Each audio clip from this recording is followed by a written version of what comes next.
Hello everyone, कैसे हैं आप सब। एग्ज़ाम ट्रिक्स में आपका स्वागत है।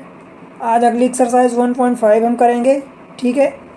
तो उसमें कुछ क्वेश्चन है, 3-4 क्वेश्चन है, ज़्यादा क्वेश्चन नहीं है।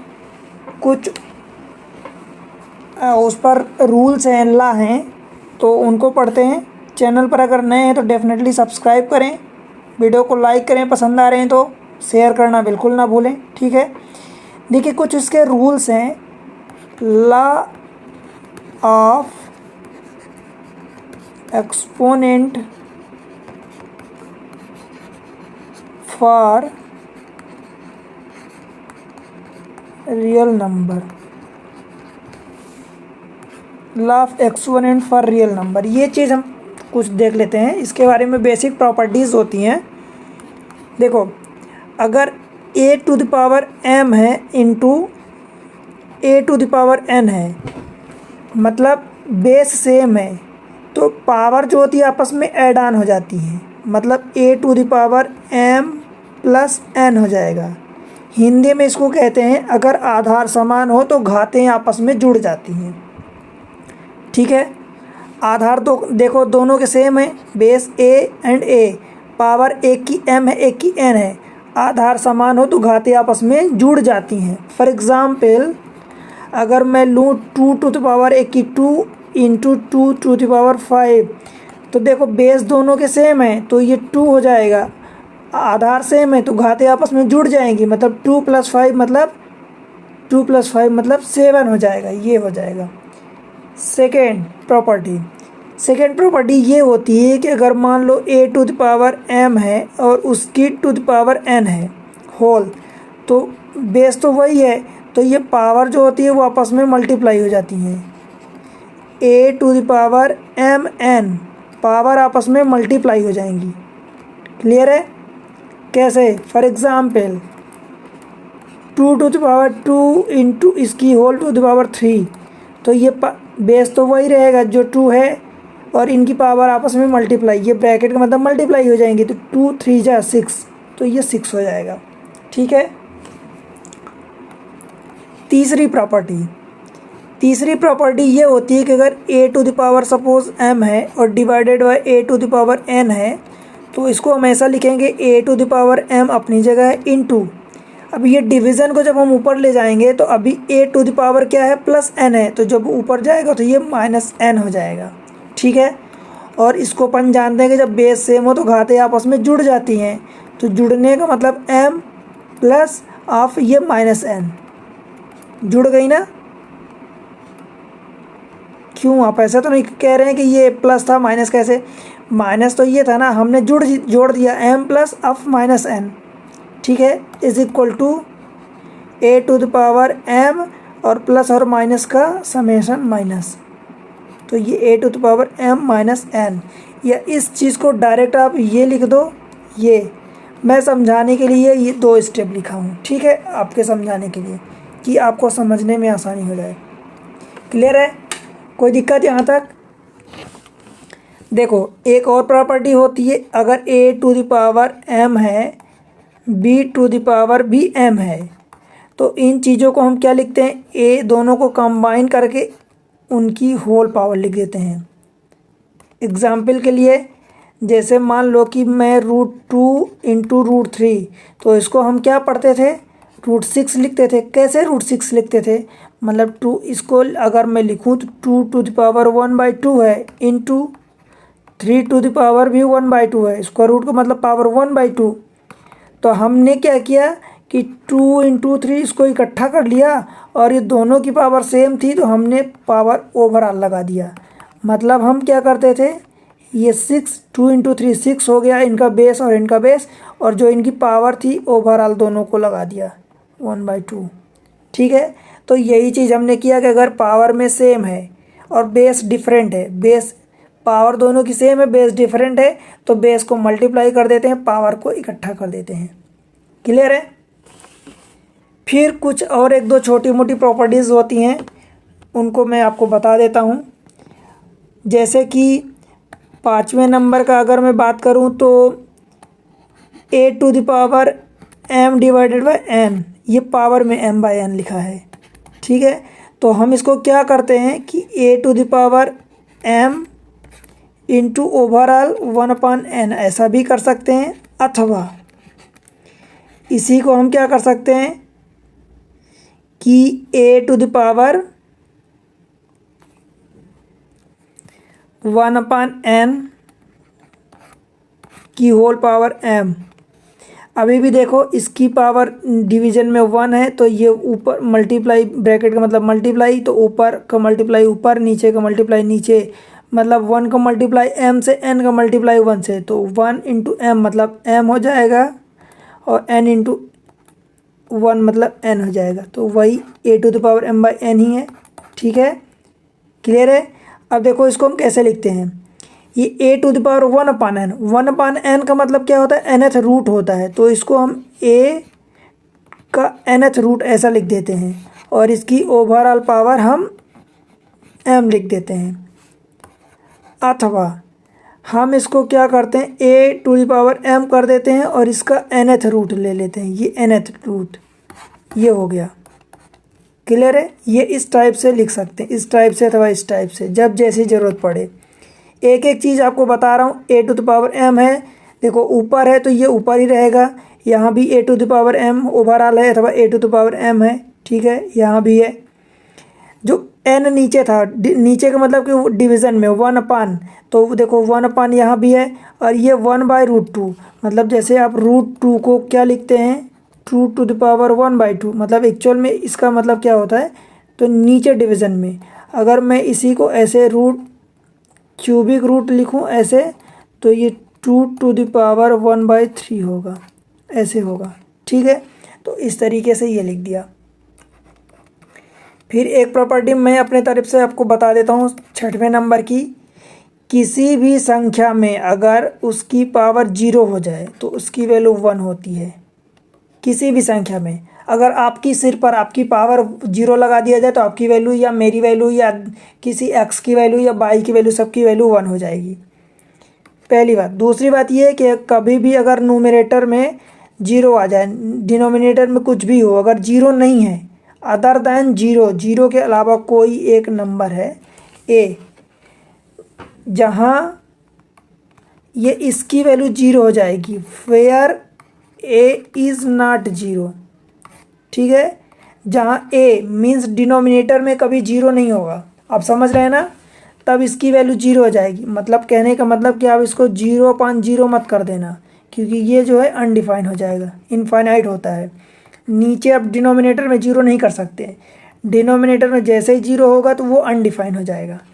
मतलब अगर ऊपर नोमिनेटर में 0 है, नीचे डिनोमिनेटर में कुछ भी है, तो उसकी वैल्यू 0 होती है। ठीक है, और इसका उल्टा, अगर ऊपर कुछ भी है और अगर नीचे 0 हो गया, ऊपर कुछ भी मतलब अभी यहाँ पर 0, 1, 2, 3 कुछ भी शामिल है, सब कुछ मतलब ऊपर 0 भी शामिल है, तो इसकी ओवरऑल वैल्यू कितनी हो जाएगी, इनफाइनाइट। क्योंकि कभी भी मैं आपको बता चुका हूँ पहले कि अगर कभी भी डिनोमिनेटर में 0 आ जाता है, ऊपर कुछ भी हो, what ever the value of a in nominator, अगर डिनोमिनेटर में 0 है तो उसकी ओवरऑल वैल्यू इनफाइनाइट हो जाएगी। इनफाइनाइट मतलब अनडिफाइन, जिसको आप डिफाइन नहीं कर सकते। एक्चुअली इनफाइनाइट होता क्या है, इनफाइनाइट यही होता है ना कि जिसकी वैल्यू आप फाइंड नहीं कर सकते, जिसकी वैल्यू आप बता नहीं सकते। सपोज़ आपकी पहुंच जो है, सपोज़ आपकी पहुंच 50 तक है, तो 50 के आगे जो भी है वो सब आपके लिए इनफाइनाइट है। 50 के आगे जो भी है वो सब कुछ आपके लिए इनफाइनाइट है, क्योंकि 50 के आगे आप तो पहुंच ही नहीं सकते, तो वो आपके लिए अनरीचेबल है, अनडिफाइन है। ठीक है, अब डायरेक्ट चलते हैं एक्सरसाइज पर। अगली एक्सरसाइज में कुछ क्वेश्चन है। ये एक्सरसाइज जो है 1.5 है। ठीक है, एक्सरसाइज 1.5 में इसको क्या करना है, हमें सिंप्लीफाई करना है। क्लियर है, सिंप्लीफाई करना है, इनको फाइंड करना है। देखो पहला पार्ट 64 टू द पावर 1/2 ये है। हम क्या करते हैं, 64 को सबसे पहले तो प्राइम नंबर के फॉर्म में फैक्टराइज करते हैं। तो 64 को हम जानते हैं कि 2 टू द पावर 6 होता है। ठीक है, इसकी पावर 1/2। कैसे होता है 64 को 2 की पावर 2, 2 इंटू 2 इंटू 2, ये कितना हुआ 8 इंटू 2 इंटू 2 इंटू 2, ये 8 हुआ। ठीक है, ये 8 और ये 8, 8 इंटू 8 कितना होता है 64 होता है। ये 2 की पावर 3 हुआ, ये 2 टू दी पावर 3 हुआ। तो टोटल अगर बेस सेम है तो पावर आपस में जुड़ जाएंगी, तो 3 + 3 मतलब 6। और इसकी ओवरऑल पावर तो ये जो दिया वो हमने लिख ही दिया। ठीक है, अब देखो ये 6 है, 6 की पावर नीचे डिवीज़न में 1 है। ठीक है, तो 2 इंटू 6 इंटू 1/2, ये मल्टीप्लाई होगा 1/2 है। तो अब इसकी डिवीज़न में 1 है तो ये 2 3 जा कट जाएगा, मतलब 2 टू द पावर 3 हो जाएगा, मतलब 8। ये अब फाइनल आंसर होगा 8। ठीक है, बताओ कोई दिक्कत है? सेम चीज़ सेकंड वाला ऐसे ही कर देते हैं। 32 है, 32 टू द पावर 1/5।